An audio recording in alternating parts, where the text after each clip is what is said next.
In today's video, I'm going to teach you how to create web pages using HTML by converting Microsoft Word documents to HTML. If you have a document created in Microsoft Word and want to use its content on a website, you can save the document in HTML format. HTML, which stands for Hypertext Markup Language, is the standard language used to structure content on web pages. Converting a Word document to HTML can help you move text, headings, images, and basic formatting into a format that can be opened and displayed in a web browser. Start by opening Microsoft Word and opening the document you want to convert. Before saving it, review the document and make sure the content is arranged the way you want it to appear. This is especially useful if your document contains headings, paragraphs, images, or other formatted content. Once your document is ready, go to the File menu. From there, select Save As to open the options for saving the document in a different format.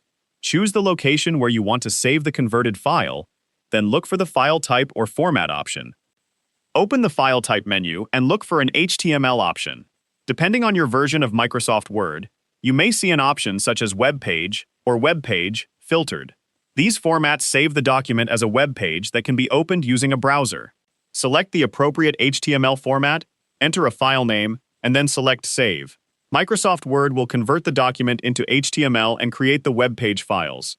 If your document contains images or other supporting content, Word may also create a folder containing files needed by the web page.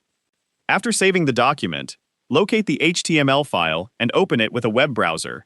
You should see the content displayed as a web page rather than as a traditional Word document. Take a moment to check the formatting, spacing, images, and other elements to make sure everything appears as expected.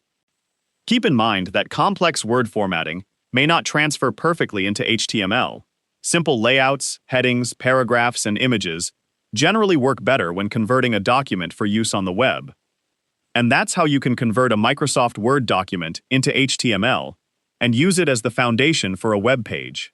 This method is useful when you already have content prepared in Word and want to move that content into a browser-friendly format. If you found this video helpful, let me know in the comments, give it a like, subscribe to the channel,